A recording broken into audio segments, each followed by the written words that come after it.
Shalom kekasih Tuhan dimanapun saudara berada, senang sekali kita kembali berjumpa melalui channel ini. Kiranya Bapak Ibu Saudara semuanya ada dalam keadaan yang sehat dan selalu diberkati oleh Tuhan. Hari ini saya mengajak kita semua untuk belajar kebenaran firman Tuhan dan topiknya adalah tentang kekayaan.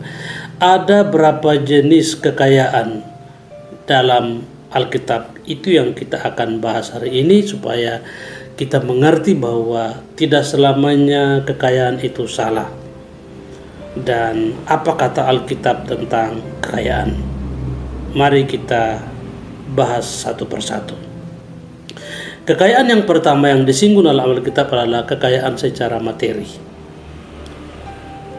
Orang punya kekayaan, harta benda yang banyak. Zaman perjanjian lama juga banyak juga nabi yang kaya. Salomo juga kaya, Raja Daud juga kaya, Nabi Ayub juga kaya. Jadi tidak selamanya kekayaan itu harus dihindari atau menjadi penghambat bagi seseorang untuk mencari Tuhan. Dalam perjanjian baru juga ada beberapa orang kaya yang pakai harta bendanya untuk melayani bersama-sama dengan Tuhan dan tetap setia mengiring Tuhan. Jadi kekayaan yang pertama yang disinggung adalah kekayaan secara materi. Bersyukur kalau anak Tuhan itu punya segalanya, dan dengan apa yang dia punya dia bisa berbagi dengan orang lain, dia bisa menjadi berkat bagi gerejanya, berkat bagi siapapun yang ingin dia tolong.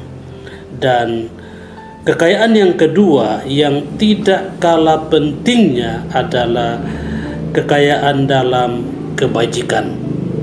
Apa itu kebajikan? Kebajikan itu adalah kebiasaan atau watak yang teguh untuk berbuat baik. Jadi kebajikan itu berbicara tentang akhlak seseorang, tentang sikap seseorang, tentang budi pekerti yang baik yang dimiliki oleh seseorang.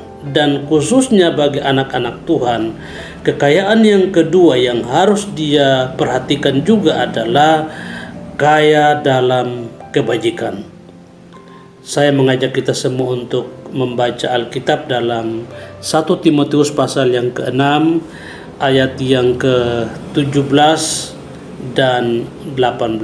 Firman Tuhan berkata demikian. Peringatkanlah kepada orang-orang kaya di dunia ini agar mereka jangan tinggi hati dan jangan berharap kepada sesuatu yang tak tentu seperti kekayaan, melainkan pada Allah yang dalam kekayaannya memberikan kepada kita segala sesuatu untuk dinikmati.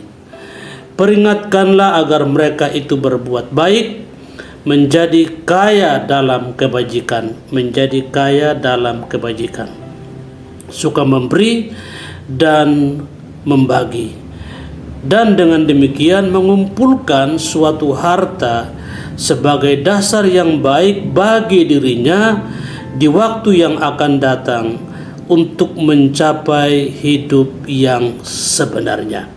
Jadi kalau seseorang ingin mencapai hidup yang sebenarnya, hidup yang sesungguhnya, dia harus berbuat kebajikan, kaya dalam kebajikan.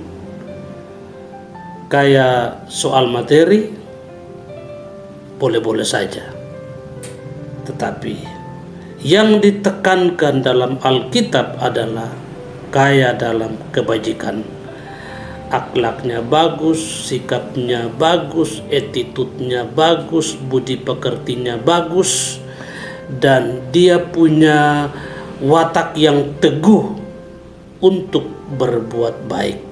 Itulah yang dinamakan kaya dalam kebajikan.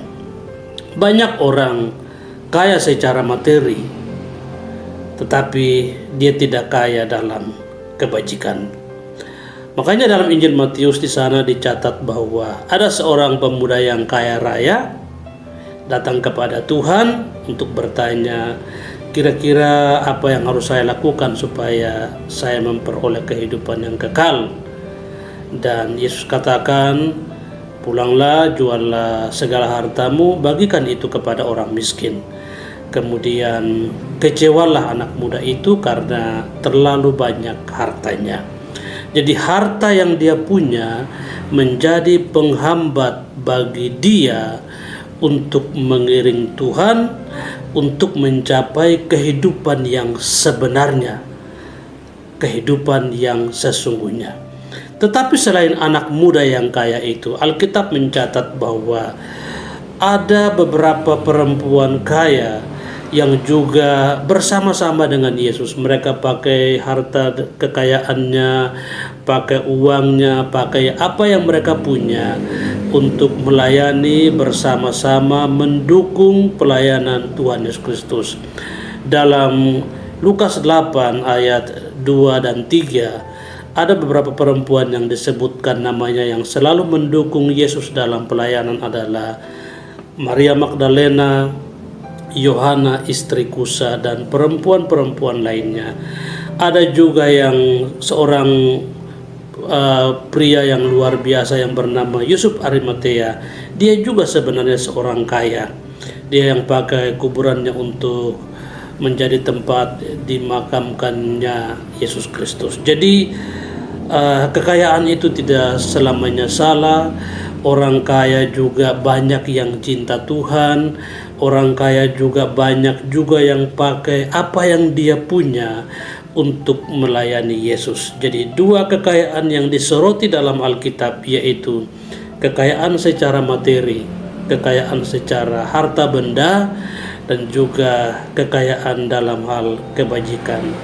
Kaya materi bagus, lebih bagus lagi kalau disempurnakan dengan kaya dalam kebajikan. Kiranya kupasan singkat ini menjadi berkat bagi rekan-rekan semuanya atau bagi siapapun yang mendengarkan renungan kali ini. Tuhan memberkati kita semua. Jika berkenan, Bapak Ibu Saudara bisa subscribe, bisa like, bisa komen, dan juga bisa share kepada orang lain agar mereka juga diberkati oleh Tuhan. Salam sehat untuk kita semua. Sampai jumpa di video selanjutnya. Tuhan Yesus memberkati. Shalom.